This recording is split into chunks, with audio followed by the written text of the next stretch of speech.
My Lord, ladies and gentlemen, it gives me great pleasure on behalf of the University Council to welcome you to this inaugural lecture by Dr. Rowan Williams. You will be hearing a little bit more about him in a minute or two. But this is a special year that's starting for the University of Chester. We can trace our foundation back to 1839, when the dean and chapter of this cathedral donated a piece of land down Parkgate Road. It was at that time half a mile safely away from the city centre and any residents. We have a tradition of inaugural lectures, and they're very much part of the fabric of the university, its commitment to research and scholarship. And a few years ago, thanks to the efforts of Professor Lane Graham, we were able to persuade Dr. Williams to become a visiting professor at the university. It is particularly welcome for the university and for the community to welcome him here this evening. The procedure will be relatively informal, and we will have some time at the end to mingle with members of the audience. But in terms of the works of the university, these inaugural lectures, we have perhaps 7 or 8 a year, are the high points of the academic year for us. It's an opportunity always to learn something fascinating and new, and I'm sure we will see no exception to that this evening. So please, on behalf of the university, can I thank you for coming. I'm sure you will have an absolutely superb evening. Thank you very much.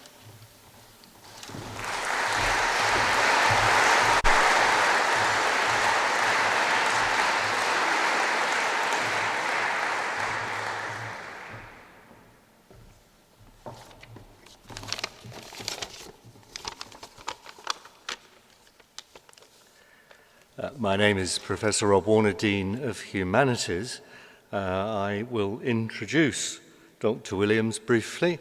After he has spoken, Professor Elaine Graham, who's a Professor of Theology at the University and Canon Theologian at the Cathedral, will conclude the evening for us. The Right Reverend and Right Honourable Lord Williams of Oystermouth, former Archbishop of Canterbury and Archbishop of Wales, and present Master of Magdalen College, Cambridge, and Chancellor of the University of South Wales, is widely considered one of the leading theologians of his generation in the English-speaking world, and a towering intellect in British public life. He was brought up in a Welsh-speaking family and speaks or reads at least 12 languages now. He was educated in Swansea and at the universities of Cambridge and Oxford. He was a university lecturer at Cambridge, then Dean and Chaplain of Clare College, and at the age of 36 he became the youngest Professor of Divinity at Oxford. He was elected a Fellow of the British Academy in 1990 and a Druid in 2002. When Professor Alan Wall in the English department first raised the possibility of an honorary title for the then Archbishop of Canterbury, Professor Chris Walsh and I could immediately see the immensely attractive opportunities. Chris and I share an education in literature and theology, and we considered no one more eminent in this interface than Rowan Williams. Knowing his affection for Gladstone's library, we spoke early with the warden, Dr. Peter Francis, who readily supported the proposal that he would share in the approach with a view to hosting symposia in literature and theology at the library, whenever time might become available in Rowan's diary. Rowan's theological explorations encompass early and patristic Christianity, the Christian mystical tradition of the Desert Fathers and Mothers, and Teresa of Avila, religious aesthetics, Anglican identities, the contemporary Western loss of a language of the soul, a magisterial study of Arius and the nature of Christian heresy, and a series of subtle explorations in contemporary theology.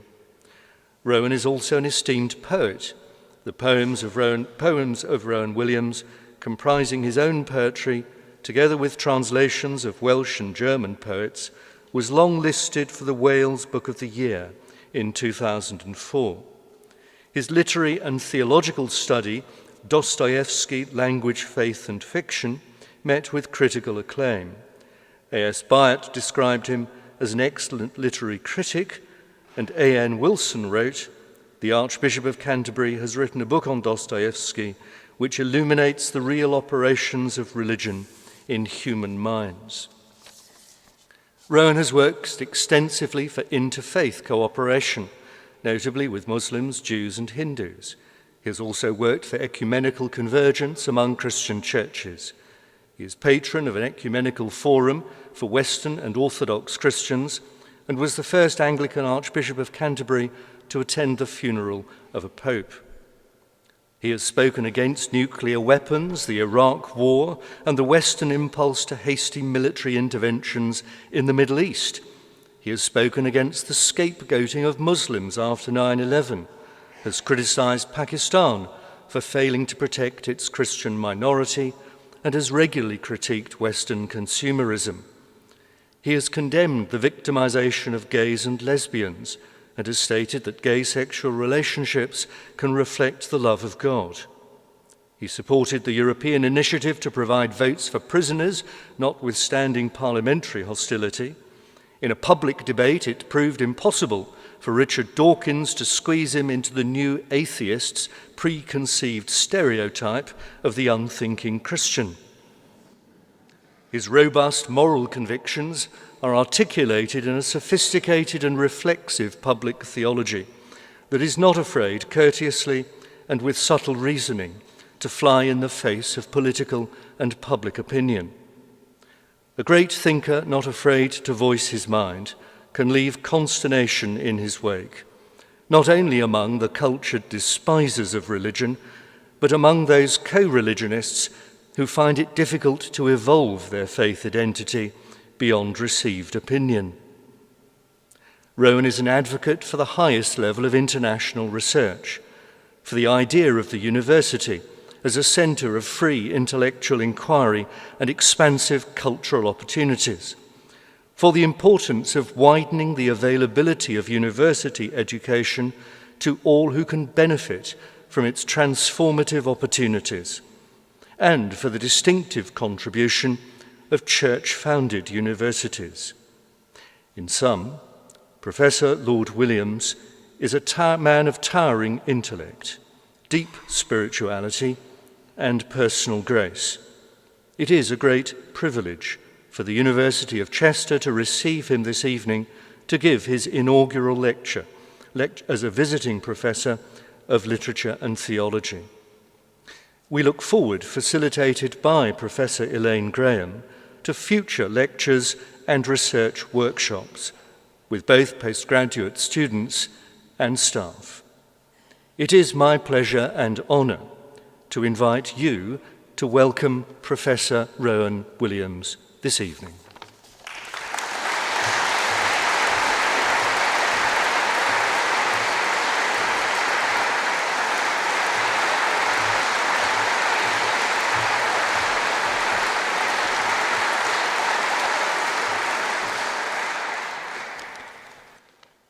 Thank you very much indeed for so overwhelmingly generous an introduction and for the honour of this position in association with the University of Chester. I'm delighted to be able to take up this responsibility and to see what I can do to discharge it creatively. And particularly delighted to be invited to speak about theology and literature. I've chosen this evening to address a question which I would guess has from time to time crossed the minds of many of us. The question of how we might begin to represent Jesus in fiction. We all know that there are novels, plays, films in which the figure of Jesus appears. And we all know some of the problems that arise in representing Jesus. Time was when in films you could only represent Jesus by a faint glow on the edge of the screen or a back view. That, I have to say, is preferable to some of the more overt representations that can appear in other films. But how do we do it, and what's the problem? I want to look this evening at a number of ways into this question, which I think, as we reflect on them, tell us something about theological claims concerning Jesus, and also a little bit about the literary imagination itself. But I'm going to start some way back with some remarks from arguably the greatest philosopher of the 20th century, Ludwig Wittgenstein. Not what you'd call an orthodox Christian, but somebody with an intense, lifelong interest in Christian discourse, Christian literature, and the phenomenon of faith. One of his pupils and friends reported him as saying in 1949 that it would be impossible to decide in advance what form would be adequate to recording the fact of God becoming human. We couldn't in advance say, this doesn't sound very credible. Because, says Wittgenstein, the obvious response is, why on earth should it? This is not an event like other events. In describing God at work in the agency of a human life, not to mention the suffering of a human life, we don't have what we have in every other kind of narrative. That is, an analogy. So, says Wittgenstein, what you're supposed to see cannot be communicated even by the best and most accurate historian. You couldn't actually describe convincingly what it was like for there to be a human being in whom the life of God was being unconditionally lived. And so, very interestingly, he says about the Gospels, what a very good thing it is that they're not very interesting from a literary point of view. He was, I think, quite wrong about that.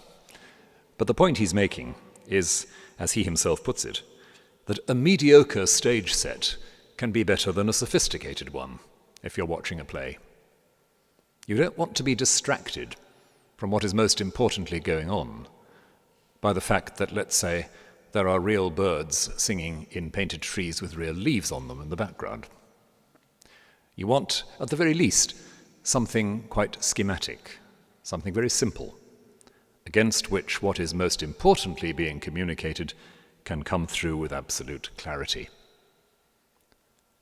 And that connects with Wittgenstein's more general view of religious belief, that it's not something that lies at the end of a chain of argument. It's not something we can defend by describing all the credible and convincing reasons that got us there. Faith, he says, is the acceptance of an absolute imperative. And looking around for reasons to obey that imperative, I felt compelled, because it was so eloquently put, or so clear a matter of historical fact, or so morally elevating, that's to weaken the imperative character of faith. Wittgenstein says what the Gospels do is, rather clumsily, to narrate a story and then, as it were, to lift eyes from the page and say to the reader, now, believe. Of course, it's something which connects with the words of St. Paul about preaching the gospel. It was not in fine words or lucid arguments that the gospel was proclaimed, he says to the Corinthians, just in case you might confuse the wisdom of a human speaker with the power of the gospel itself? Well, it's a very austere prescription, Wittgenstein's position. It owes quite a lot to the work of Kierkegaard in the 19th century, often called the father of existentialism. But it's a position which puts quite sharp questions, both to a conventional reading of the Gospels and to a demythologizing reading of the Gospels. Wittgenstein had absolutely no interest in making the Gospels more credible by removing the miracles. What would be an appropriate form of recording God's coming among us? We can't say. So we can't rule out the miracles in advance. Novels and plays, said Wittgenstein, must indeed be probable. But why should the scheme of man's redemption be probable? So, if we responded, that doesn't sound very likely, to a narrative about the incarnate God, to a narrative of water being turned into wine, or the raising of Lazarus, then the evangelist would be perfectly in order, replying, why should it? Equally, that sounds just the kind of thing an incarnate God would do, is as stupid as the first option. Imagine what happens if you try to construct a portrait of the incarnate God on the basis of what you think a humanized God might get up to. I pass over recent films and essays in theology along the lines of Bruce Almighty and refer you back instead to the 2nd century, where the so-called infancy gospel of Thomas represents an early Christian fantasy about what an incarnate God might do at the age of 5 or 6. The result, of course, is a kind of divine superbrat. The Jesus of these infancy gospels goes around performing wildly irresponsible miracles, striking his schoolteacher dead, and creating, this is a little more touching, creating sparrows out of clay and clapping his hands to make them fly. Not quite a gospel story, though. And it illustrates Wittgenstein's point. Novels and plays must be probable. But why should the story of God becoming human be probable? Now, if he's right, it's really more or less impossible to depict the incarnate God. The Gospels, as Wittgenstein sees it, the Gospels are probably the best shot we're going to have. Because they are simple, awkward, unembarrassed as well, you might say.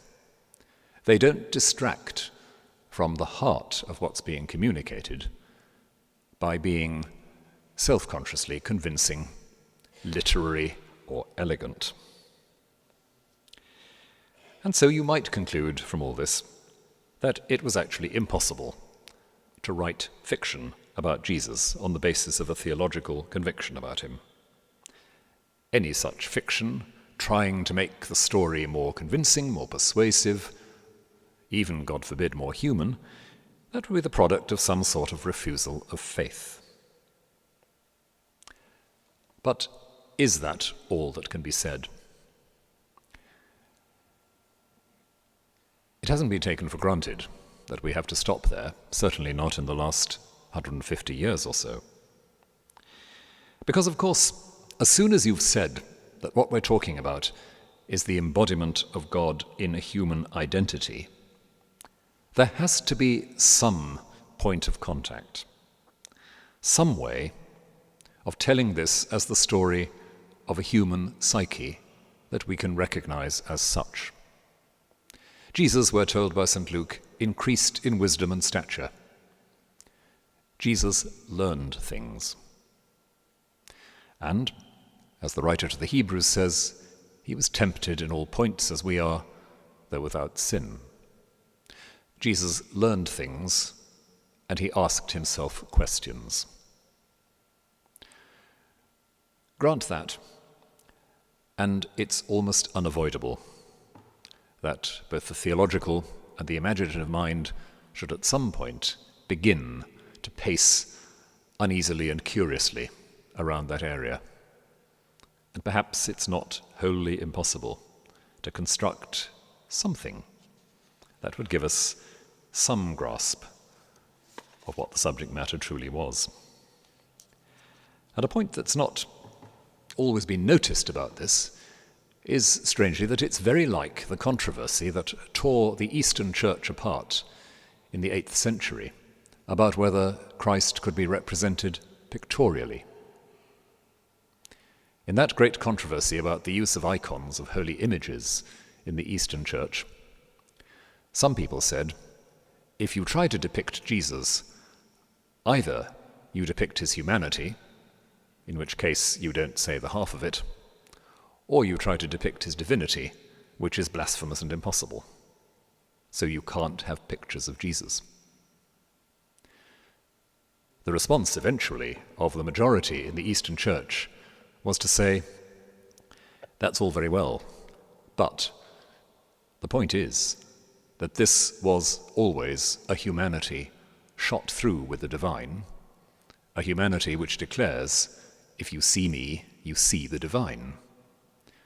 So what you're trying to do is depict a humanity that's real humanity, and yet is elusively and importantly open to something that cannot be contained or circumscribed or pictured.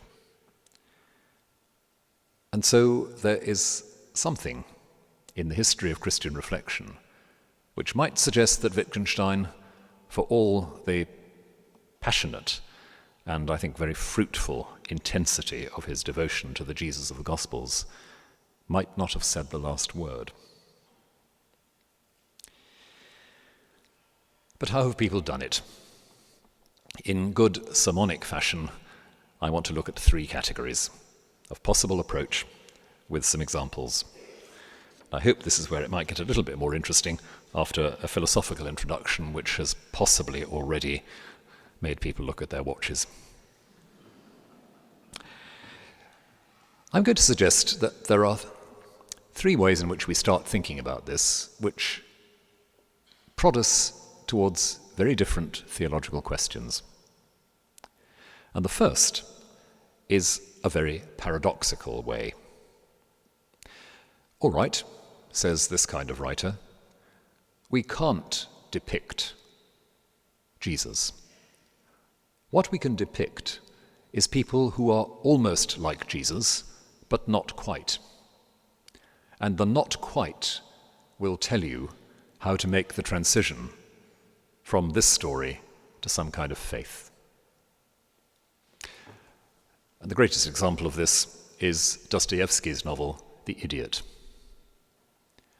Some people have mistakenly assumed that the central character of this novel is meant to be a Christ figure, because in his copious notebooks for the novel, Dostoevsky says initially that his aim is to create the portrait of a perfectly good man. And in the same notebooks, he comes out with the famous and often quoted line, "Beauty will save the world." He began by trying to depict a wholly beautiful character, a Christ-like character. But the novel took over and produced something radically different, although there are still readers of that novel who think that Prince Myshkin is a Christ figure. Prince Myshkin, the central figure, is a young, impoverished aristocrat who has spent many years out of Russia in a clinic being treated for mysterious ailments. He's epileptic, he's confused, profoundly immature. He has the gift at times of asking the kind of question or making the kind of remark that changes the whole climate of a relationship or a situation. and yet he himself is a person with almost no inside, you might say. We don't see his history. We don't know what's made him the person he is. What we do see is that despite the naive, idiotic wisdom which occasionally comes through him, his confusion is such that he draws people more and more into deeply destructive, complex relations which end quite literally in madness and death. It's perhaps the bleakest of all Dostoevsky's great fictions, and that, of course, is saying quite a lot. But the point is that Dostoevsky, having begun by aiming at what might have been quite a naive theological fiction, ends up writing a really very sophisticated one. Mishkin appears as somebody who looks, quite literally, looks like Christ.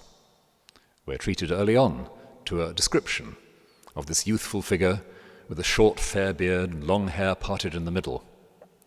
And one of the characters, unsurprisingly, says at one point, "Haven't I seen you somewhere before?" To which the answer is, in Russia, yes, in every living room in this country. People project onto Mishkin the expectation that his simplicity, his naivety, will in itself somehow be redemptive for them. And yet, Mishkin's own neediness, his own lack of self-knowledge, and indecision make him incapable of creating the kind of difference around him that is life-giving. It's as if Dostoevsky is saying, I have found the gospel story to be unrepeatable. Having tried to write the gospel story again from the beginning, all I can do is to tell you a story of someone who nearly resembled Christ, and whose nearliness was the undoing of him and everyone around him. As if the fiction says, this can only be done once, only once, and once for all. So, Dostoevsky's narrative, you could say, gestures towards an ideal realized only once, an ideal against which all other fictions have to be judged. And in creating that tragic and terrible story, Dostoevsky does a kind of negative theology, pointing away and saying, not this. So what? There are parallels here with the way in which the great Southern American writer Flannery O'Connor constructs her short stories, where once again we're supposed to guess at what grace might be by reading stories about spectacular absences of grace. Flannery O'Connor, a devout and highly intelligent Roman Catholic, creates grotesque, almost absurd, sometimes very violent stories. And she says of them, my point is to show what grace might be by showing a world without it, and showing those utterly unexpected moments within the fictions where you might just realize that the kind of world this is a world without grace, because in certain moments it is grace that quite unexpectedly turns things around, not by magic, but by the intrusion of a perspective which allows everything to be seen differently. But while we're in the American South, let me mention another quite well-known novel in which something of Dostoevsky's technique is at work. I don't think that it is as self-consciously theological or Christian as Dostoevsky's The Idiot. Nonetheless, it's by an author who thought of her work as deeply religious in content and direction. I'm referring to the novel by Carson McCullers, The Heart is a Lonely Hunter. It's another story of vulnerability and projection. At the center of the novel is a character significantly called singer. He is deaf and speechless. He's powerless, not because, like Prince Myshkin in Dostoevsky, he has no history, but because he literally has nothing to say to any other character. He desperately tries to communicate in sign language with his beloved friend, another deaf and speechless man, Antonopoulos. But this other figure is mentally childish and wholly self-absorbed and can't hear what Singer's sign language communicates. And so Singer becomes a kind of blank sheet on which other people write their fears and their hopes. He can't present himself, speak for himself, defend his space. People come to him and pour out their woes without realizing that, of course, he literally cannot hear them or say anything to them. But they need somewhere to put their anxiety, their obsession, their fear. He becomes a repository for people's obsessive hopes and fantasies, for the frustrations they can't resolve. And not surprisingly, he is crushed by this, and he ends by committing suicide. But for a period, at the center of the book, he attracts a kind of mythology. The four lonely and marginal people who are central to the book's plot gather round him, four of them rather like the evangelists, of course, troubled characters who make him, as one of them says in a moment of self-knowledge, a homemade God. A homemade God. I quote, "Owing to the fact that he was a mute, they were able to give him all the qualities they wanted him to have." They were able to give him all the qualities they wanted him to have. What they're doing is simply emptying their need onto him, but he can't bear it. He may be called singer, and silent as he is, he draws out the words and the music of other people's hearts. But he can't speak for or represent his own loneliness. And as with Prince Myshkin, therefore, though in a different way, his vulnerability is a matter of tragedy at the end of the day. As I say, I don't think that Carson McCullers is quite as self-consciously dealing with themes of the doctrine of Christ in the way that Dostoevsky and others do. And yet there are some clear parallels here. It's as if the human heart is desperate for a listening ear to assure it that it's not alone and not condemned. But when you identify this listening ear with a human form, the burden can't be borne. Singer's silence gives this drama great weight and great dignity, but points out very starkly the underlying problem. Someone who was nothing but a repository for human loneliness and fear could not survive humanly. Identify a messianic figure, and you'll kill him by the impossibility of what you ask of him. Or, of course, if you identify yourself with a messianic calling, you will invite being killed. And that's another way of coming at this question. I want to refer very briefly here to that stunning novel by Patrick White, Riders in the Chariot, in which one of the main characters, an astonishingly realized figure, is the Jewish contemplative Mordecai Himmelfarb. We're told of hints and promptings in his childhood to suggest that he has a special vocation. We see him abandoning any thought of such a calling and gradually being drawn back into the mysteries of Jewish contemplation, the mystical literature of Kabbalism, the vision of Ezekiel. We see him helpless to save those around him as the grip of the Third Reich tightens on Germany, and we see him as a humiliated refugee in Australia where he is subjected to a mock crucifixion by drunken, overwrought workmates. He walks away afterwards, quote, with the gentle, uncertain motion of an eggshell tossed by flowing water. He left the factory in which it had not been accorded to him to expiate the sins of the world. In other words, like Prince Mishkin, like Singer, Mordecai Himmelfarb is a failed Messiah, someone whose inability to bear the sin of the world, to redeem, only serves to point up what redemption might mean and why it's difficult, and why, going back to Wittgenstein for a moment, why redemption is never going to be a likely story.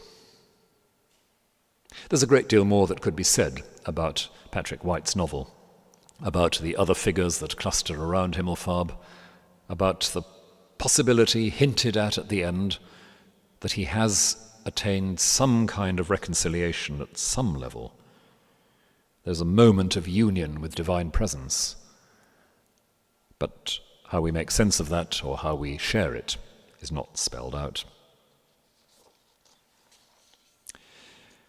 These then, in my first category, these are stories about figures who, to borrow an idiom that I owe to the late and great philosopher Gillian Rose, these are images that fail in the direction of grace and incarnation.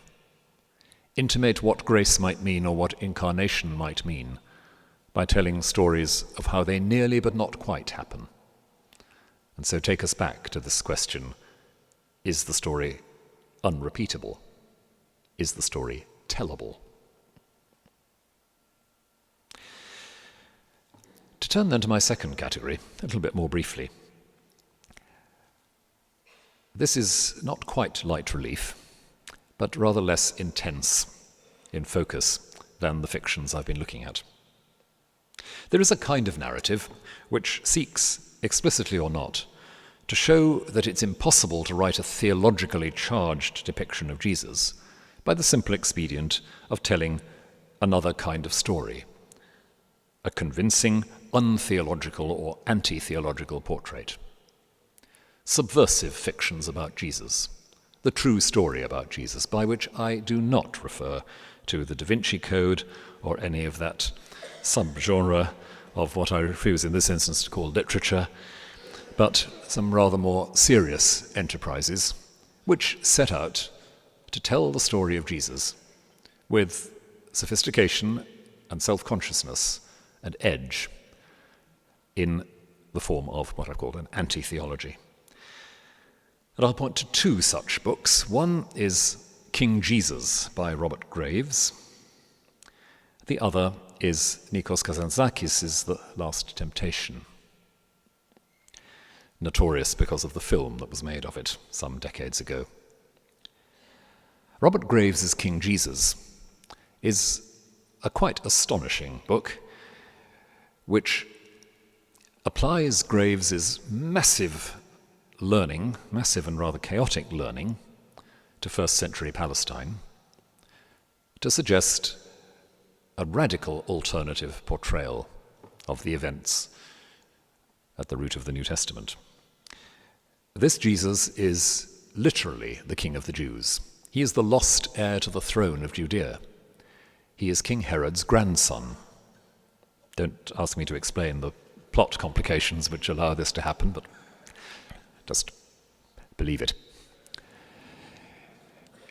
He is brought up and nurtured in an environment of deep messianic expectation. He is to be the new King of the Jews who will restore what the Romans and others have destroyed, or what has been lost.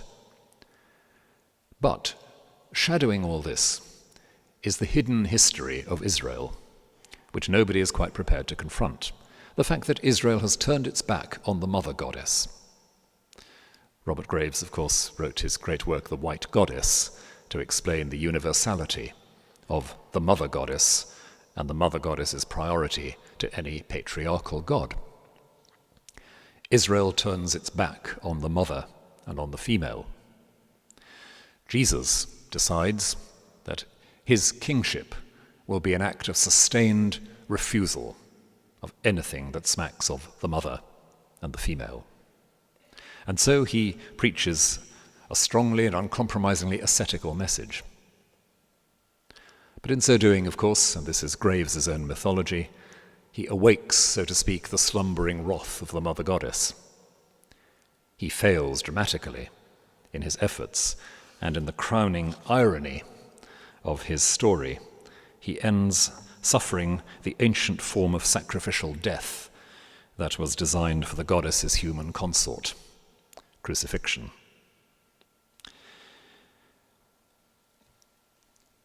This remarkable narrative is shot through with, as I've said, out-of-the-way learning from the Christian Apocrypha, ancient Greek and Semitic sources.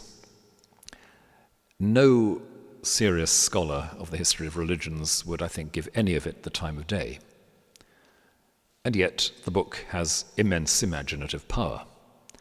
If occasionally it veers off into improbable page-long conversations between characters explaining the finer points of the religion of the ancient Near East, that's perhaps a forgivable failing.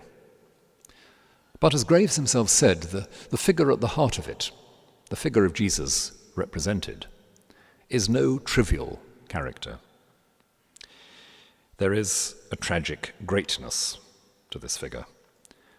And Graves says in an afterword that he hopes Christians who might otherwise be offended by the story will recognize that he has at least made Jesus every bit as consistent and faithful to his God as the Gospels do. But what's interesting about this is that Graves can only construct his counter-narrative to the Gospels by using a counter-mythology. This is not a secularized or a naturalized story about Jesus. It's almost as if he is saying, this is a story which has to be told in the categories of myth, in the neutral sense of myth, the great narrative, the great cosmic story. This is a story of such extraordinary upheaval, tension, and remaking of the world that you can't just tell it as a story about a first-century Palestinian. You have to have the mythological framework. It's an understatement to say that Graves's mythical history is a challenge to any critical reader.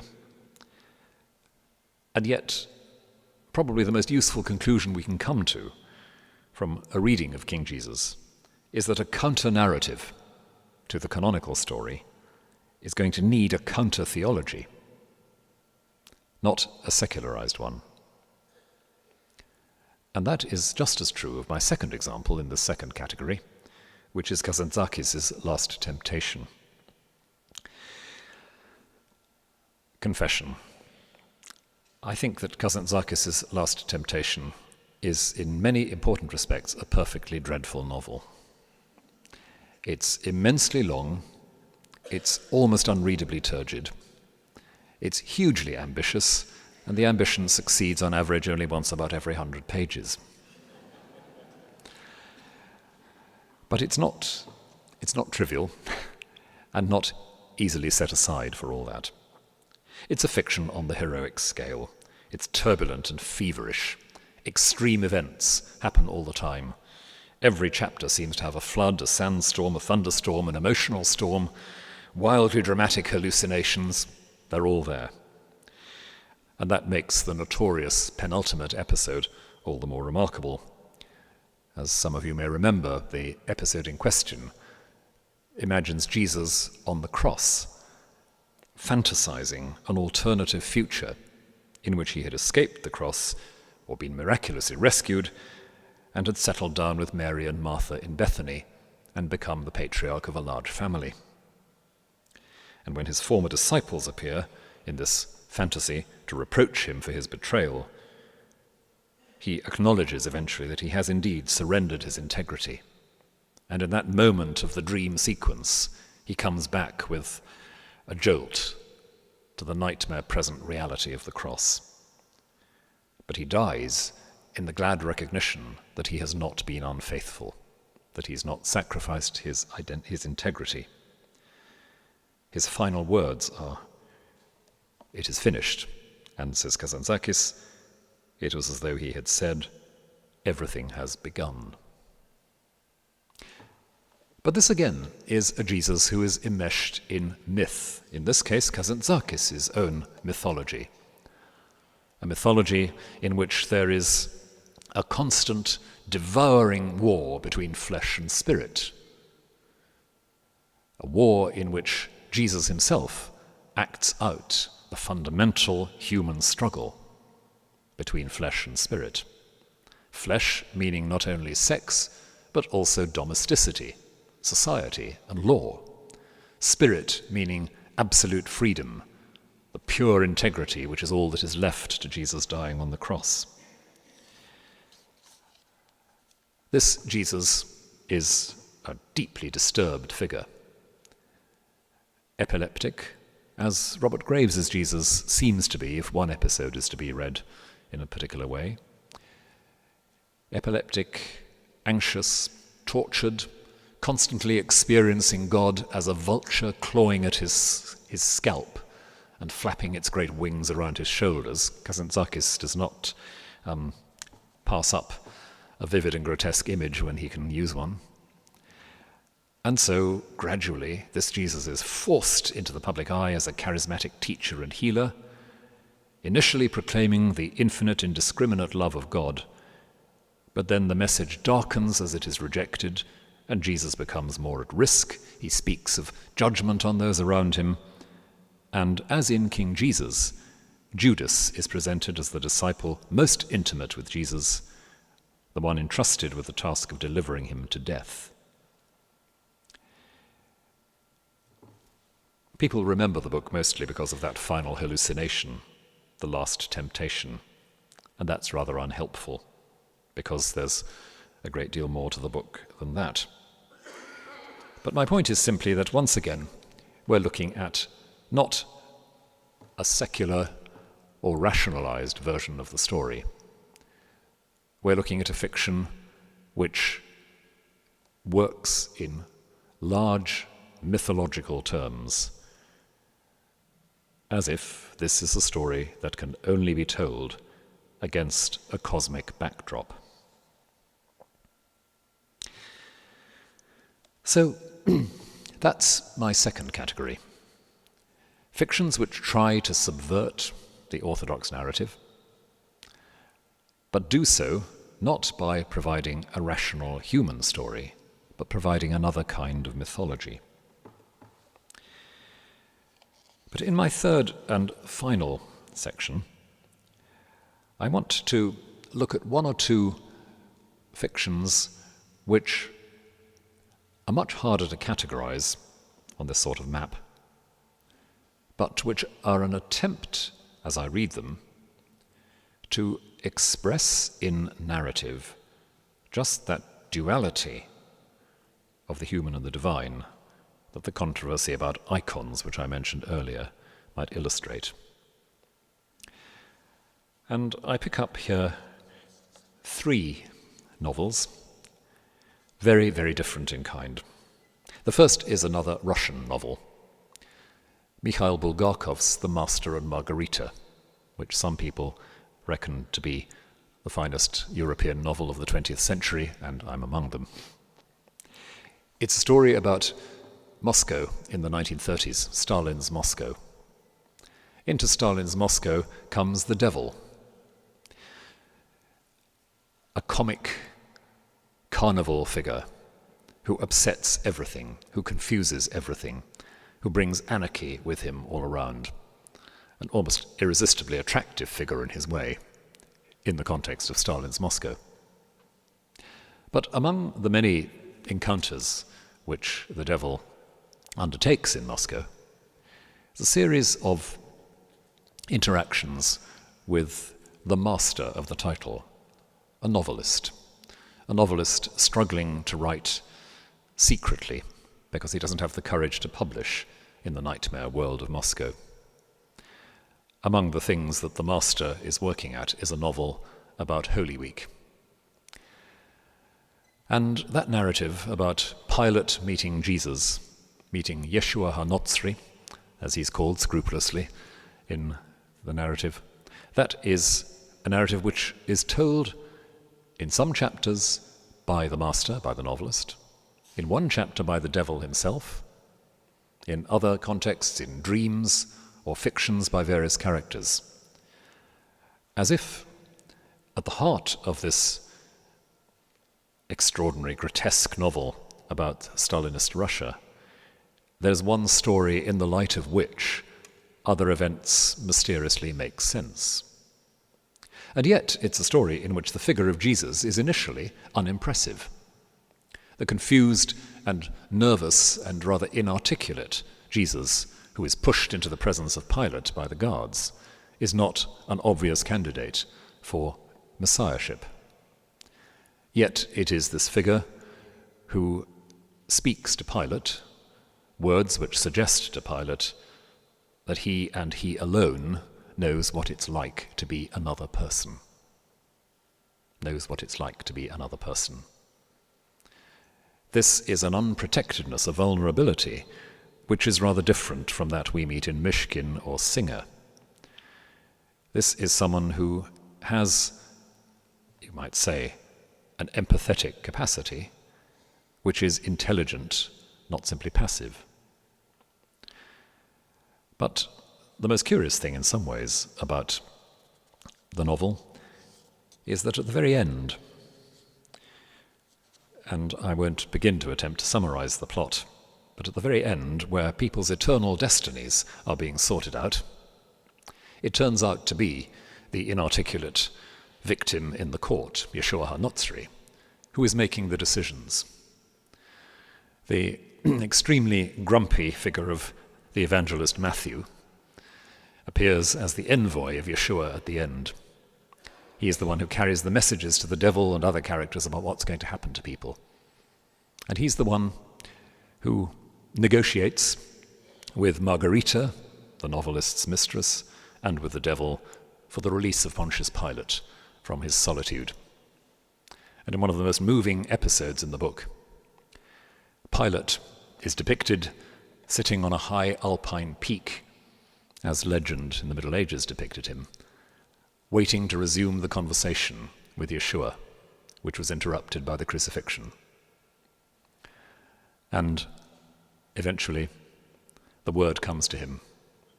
He's asking for you. You can go. And Pilate, we're told, lurches to his feet with a hoarse cry and stumbles off down the moonlit path to his conversation with Yeshua. Because that was indeed the moment of truth. That was indeed the moment when Pilate recognized that he was recognized as a human being, only in that particular encounter. And part of the theological subtext of this very, very complicated book is at least a hint that it is in engagement with, conversation with this figure and this figure alone that we can recognize that we are recognized. That there is a presence knowing what it is to be another.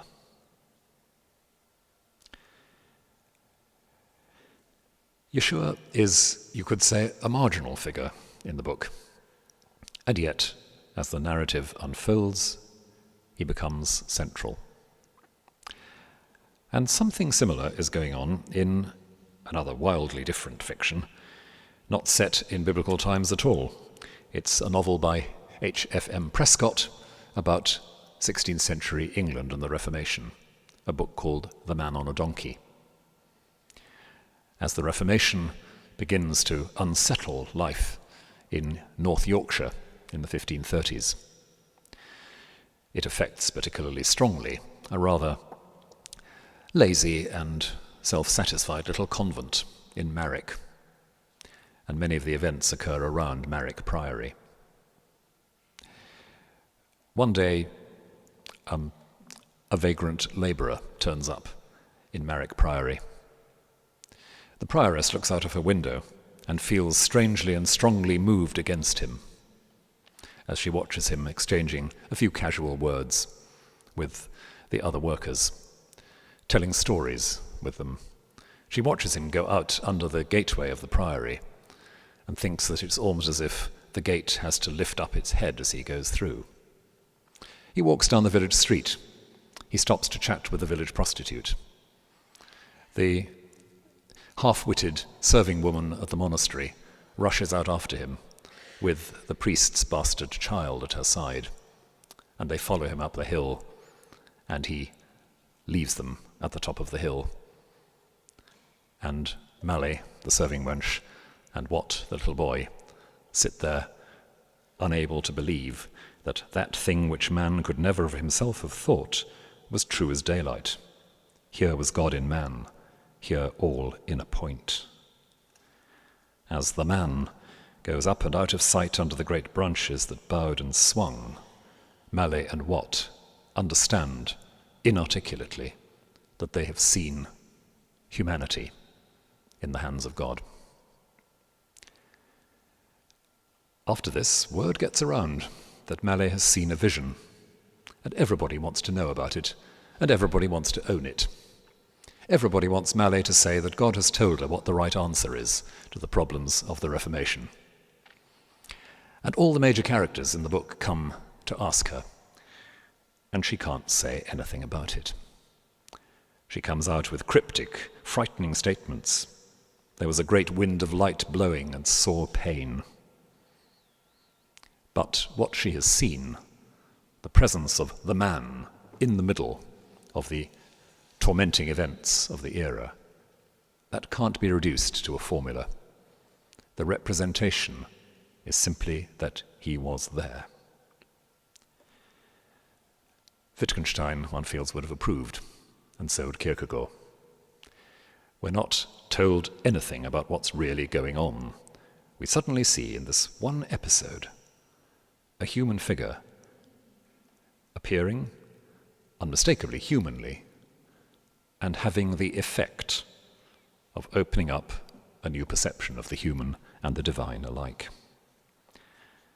There are going to be no conclusive bits of evidence for this, but it has happened. And very briefly, my last example from a novel by Anita Mason of the 1980s called The Illusionist, a novel about Simon Magus and Jesus and Peter. The illusionist is Simon Magus, the magician who appears in the Acts of the Apostles. And part of the energy of the book comes from the constant interplay between himself and Kepha, that is St. Peter.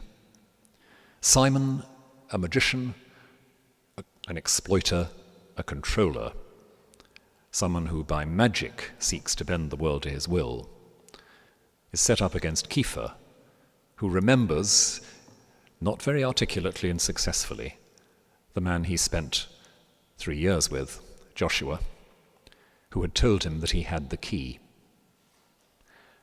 Kepha struggles to understand what Joshua was and did.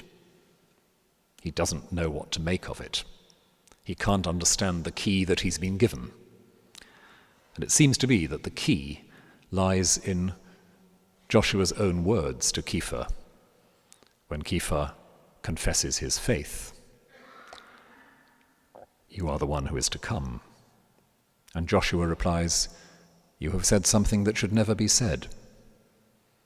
Kepha says, why? Isn't it true? And Joshua says, it is true. That is why it must not be said. As soon as you try to summarize, corral, or channel what it is that is the difference Joshua makes, something is lost. And the only narrative you can tell about Joshua in this context becomes the telling of Joshua's own prohibition against talking about him. Anita Mason's not a Christian, and the novel is, in some ways, deeply critical of traditional religion.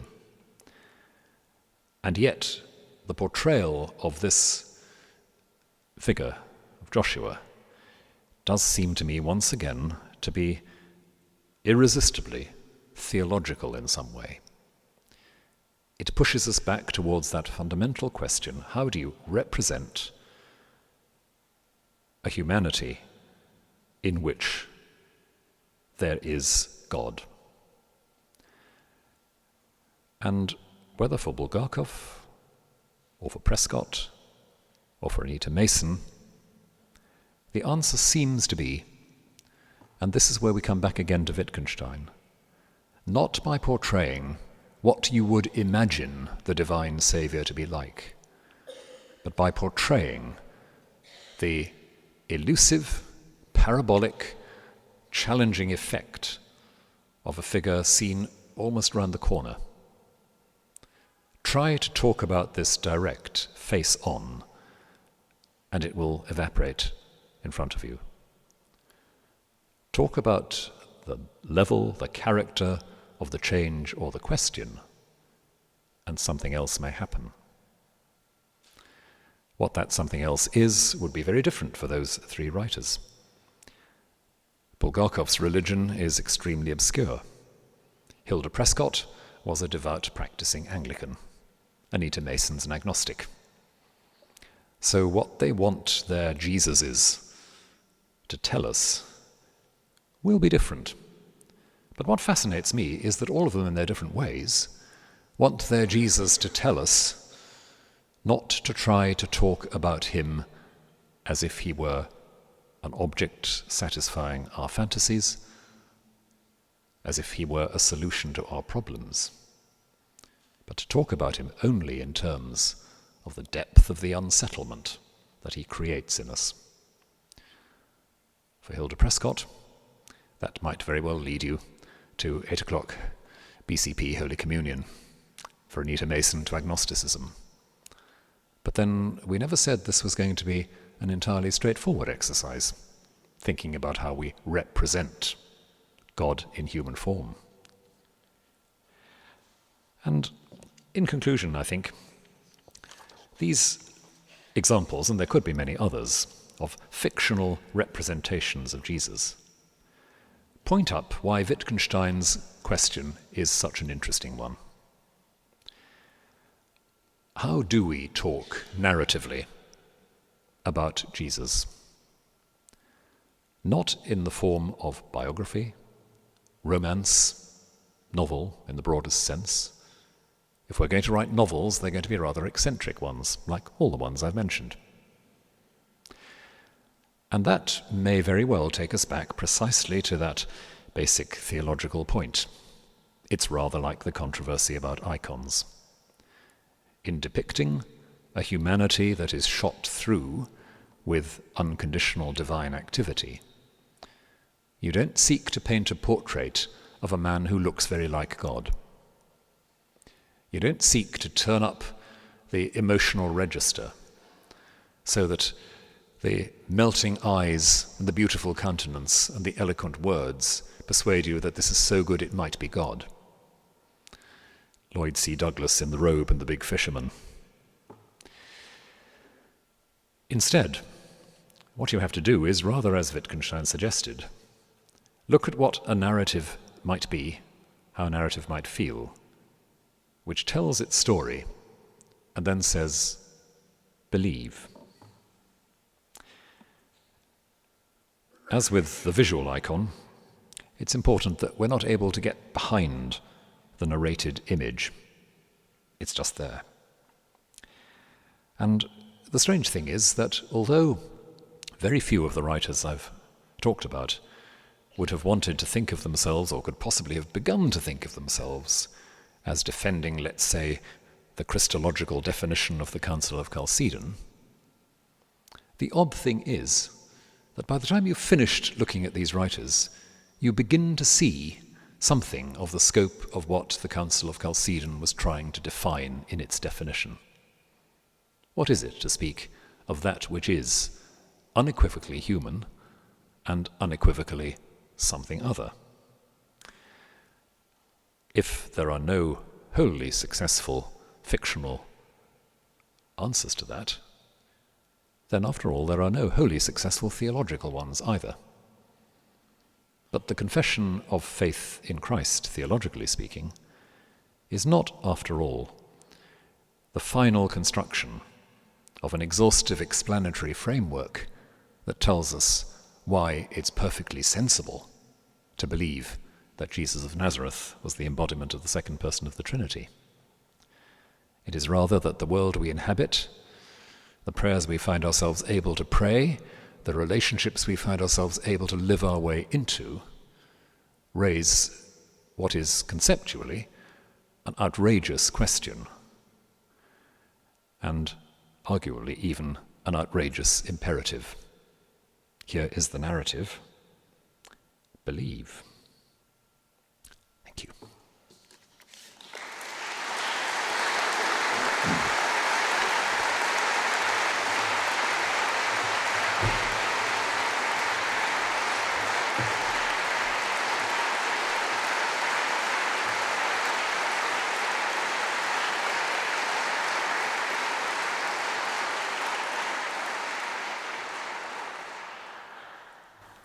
Vice-Chancellor, Dr. Williams, ladies and gentlemen, so far as the public role of religion is concerned, we live in interesting times.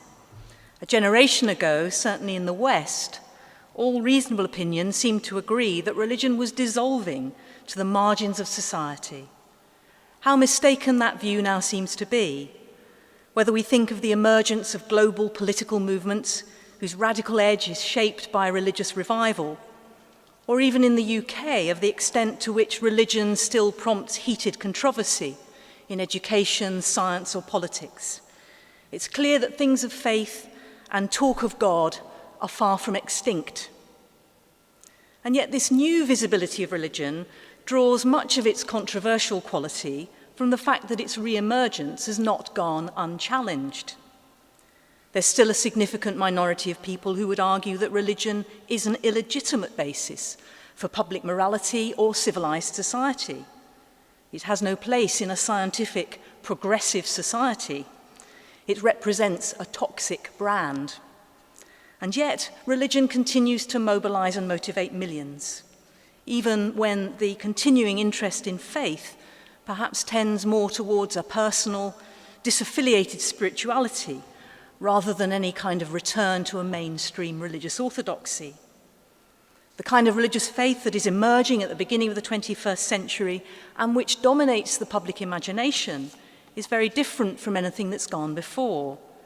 It's much less of a religious revival and much more a quest for the new meaning of faith in the midst of a public square that is itself more fragmented and more disparate.